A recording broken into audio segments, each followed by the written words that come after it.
Il y aurait beaucoup à dire sur les origines du Covid-19. Est-ce que ce virus est naturel? Est-ce qu'il est sorti d'un laboratoire? Il y aurait beaucoup à dire sur sa dangerosité, sur les actions des pouvoirs publics supposés nous protéger, sur les médias supposés nous informer. Bon, beaucoup d'articles et de vidéos sont excellents sur ces sujets.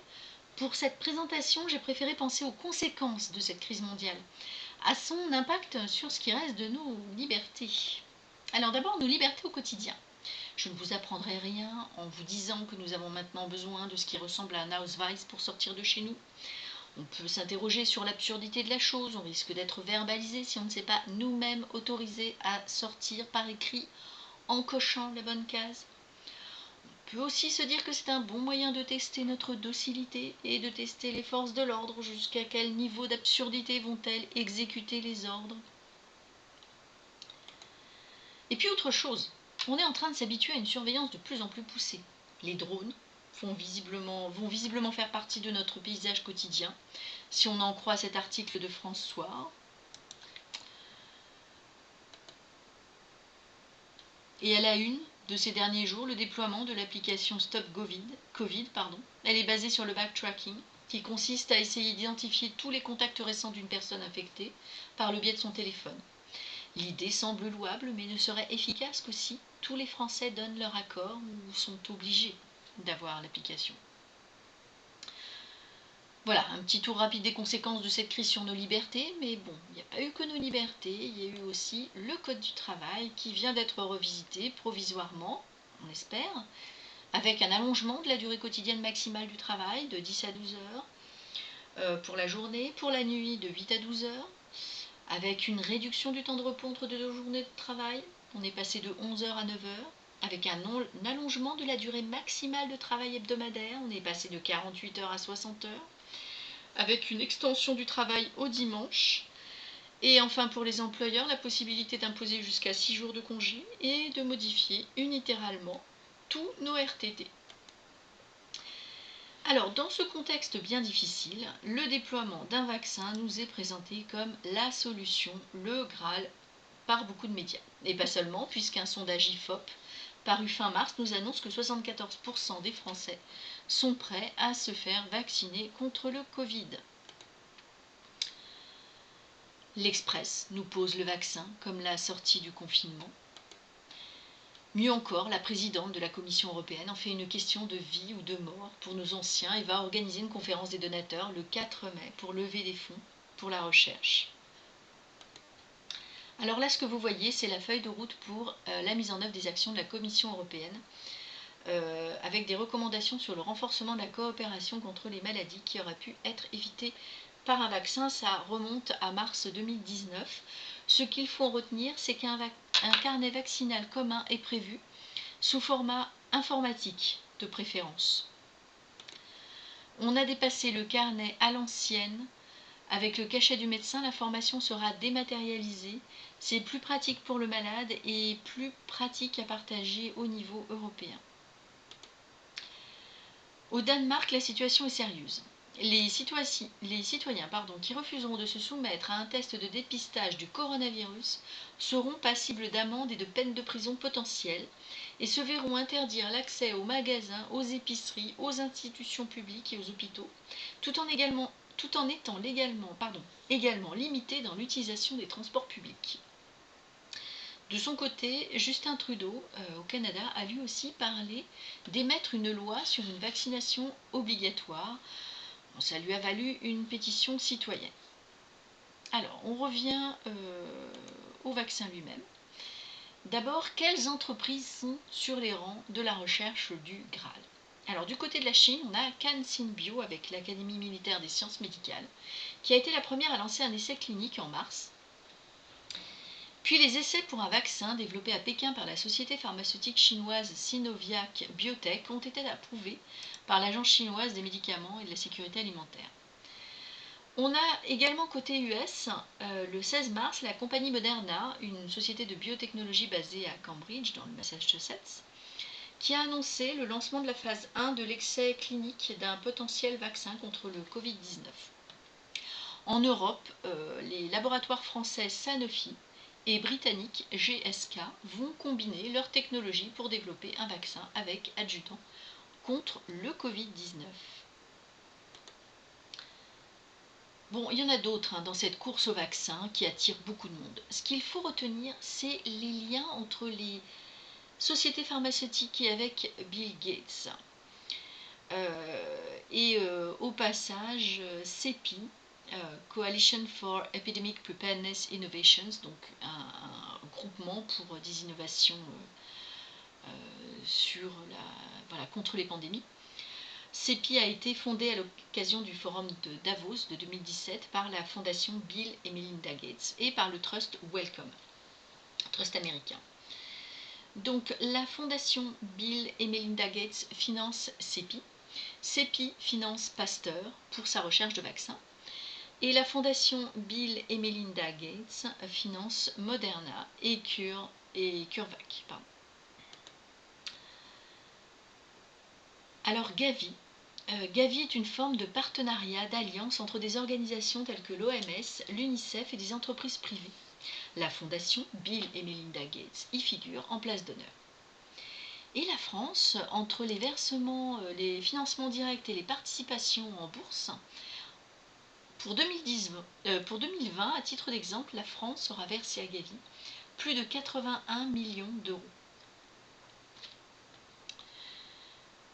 Donc la France est un bon donateur de Gavi, mais pas que, parce qu'on voit sur le site de l'Observatoire sur les systèmes d'information, les réseaux et les inforoutes au Sénégal, que la France s'implique également dans la collecte de données via Orange et le projet M-Vaccin. Ce projet a été lancé en 2018 en Côte d'Ivoire. Il prévoit l'envoi de messages de sensibilisation aux parents, le rappel des calendriers vaccinaux et la collecte des données vaccinales des populations ivoiriennes. Alors, là encore, les intentions seraient louables. Il s'agit de protéger les populations vulnérables. C'est en tout cas une étape dans la collecte de données médicales à grande échelle. Alors, on en a une autre ici, toujours avec Gavi, je vous lis l'encadré. Guidé par l'expérience et l'expertise de Gavi dans le domaine de la vaccination, le nouveau projet combinera la technologie de reconnaissance biométrique des empreintes digitales de SimPrints et le nouveau système d'authentification de NEC, donc SimPrints et NEC sont des partenaires de Gavi, de façon à créer des identités numériques pour les enfants âgés de 1 à 5 ans et accroître la couverture vaccinale dans les pays en voie de développement.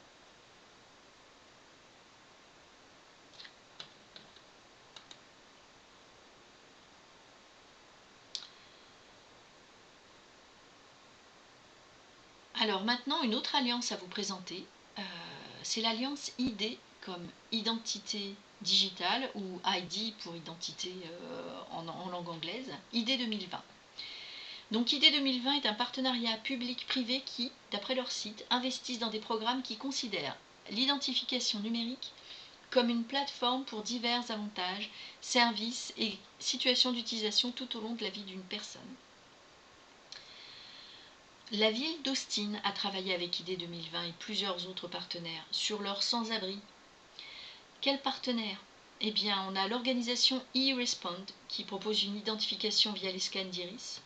On a Everest, une plateforme qui intègre une solution de paiement. On a Everchain avec un portefeuille multi-devises, EverWallet. Et on a aussi un système d'identité biométrique natif. Donc finalement, de quoi gérer les démarches administratives et financières des particuliers d'une façon complètement virtuelle, largement au-delà des données médicales, des données vaccinales. Voilà. Et donc, si vous allez sur le site d'Accenture, qui est un des partenaires de l'Alliance ID 2020, vous trouverez une vidéo dont je vous mets le lien en description. Cette vidéo est très attendrissante et très convaincante. Elle est en anglais, sans sous-titrage. Je n'ai pas les moyens techniques d'incruster des sous-titrages, alors je vous la résume.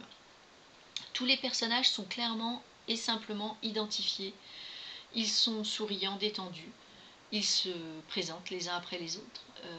Mais pas Youssef, en haut à droite. Youssef a dû fuir son pays sans ses papiers. Il est bloqué à la frontière. La vidéo cite un autre exemple de passeport perdu avec toutes les complications que ça représente.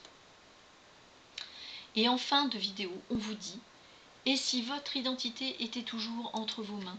Une identité vérifiable par tous. Alors, les mots employés sont « dans vos mains » parce qu'en anglais, ça signifie « entre vos mains ». Cette ambiguïté, associée à l'image d'une main au soleil, laisse entendre, sans le dire clairement, que l'identité pourrait être implantée dans la main.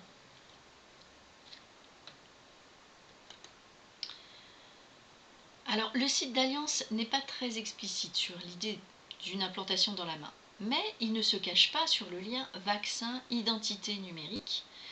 Donc l'image est mauvaise, je vous lis le texte. L'Alliance ID 2020 a lancé un nouveau programme d'identité numérique lors de son sommet annuel à New York, en collaboration avec le gouvernement du Bangladesh. L'Alliance vaccinale Gavi, de nouveaux partenaires au sein du gouvernement, du monde universitaire et des secours humanitaires. Le programme visant à tirer parti de la vaccination comme une opportunité d'établir une identité numérique a été dévoilé par ID 2020 en partenariat avec le programme d'accès à l'information du gouvernement du Bangladesh, la Direction générale des services de santé et Gavi. Je vous rappelle qu'ID 2020 a été fondé fin 2019 lorsque le Covid-19 a commencé à se répandre dans le monde. Si vous surfez sur leur site, vous verrez également qu'un des objectifs d'implanter cette identité numérique est de savoir qui est vacciné et qui ne l'est pas.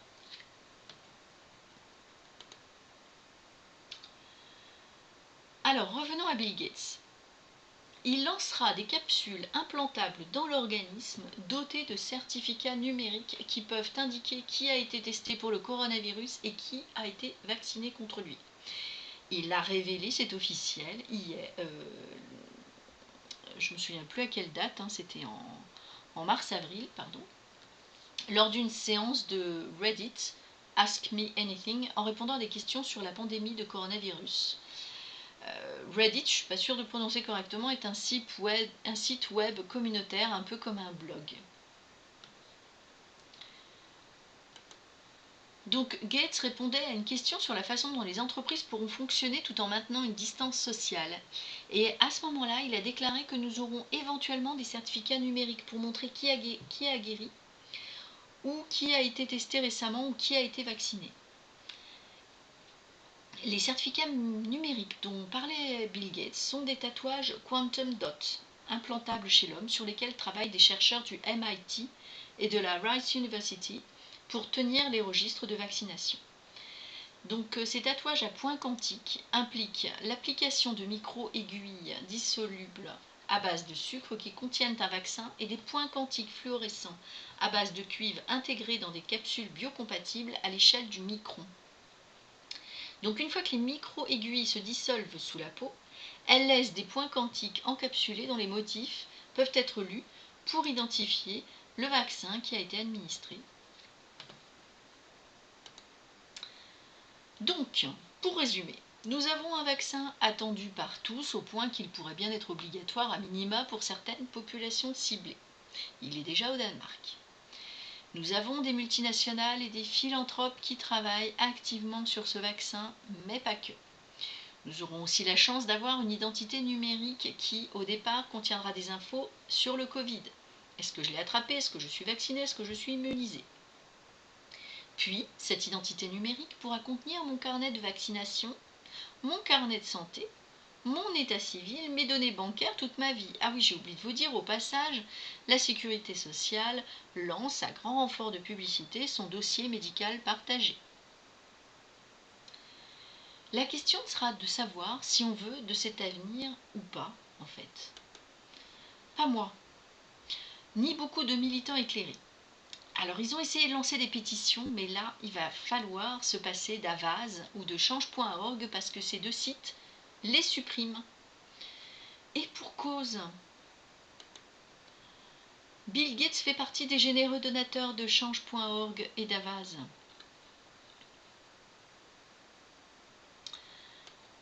Alors, une nouvelle pétition vient d'être lancée sur le site Les Lignes Bougent. Je vous mettrai aussi le lien en description. D'une manière générale, au-delà des pétitions, que faire? On pourrait avoir l'impression qu'on n'échappera pas à cet avenir-là. Et beaucoup en veulent en plus. Ça paraît bien pratique d'avoir tous nos papiers et nos sous dans notre corps. Mais ça signifie la fin de l'argent liquide. c'est une forme d'aliénation. Nous serons marqués comme du bétail. Ces données qui nous concernent ne seront plus les nôtres en fait. Elles seront hébergées sur des serveurs, partagées, exploitées. Elles peuvent disparaître avec un nouveau virus, pourquoi pas? La boucle serait bouclée, non? Alors que faire? Refuser les infos des médias dominants et se tourner vers les médias alternatifs, ça c'est déjà la première chose. Diffuser cette vidéo et d'autres sur le sujet, peu importe. Être nombreux à dire non, à mon avis, c'est notre seule chance. Alors vous aurez remarqué que pratiquement tous les médias cités dans cette petite présentation sont des médias mainstream. Parce qu'en fait, je m'adresse surtout à ceux qui croient encore qu'on peut avoir une information fiable en allumant son poste de télé. Cette vidéo, elle s'adresse à eux surtout. Il faut qu'elle les atteigne d'une façon ou d'une autre. Alors diffusez-la largement. Merci à vous.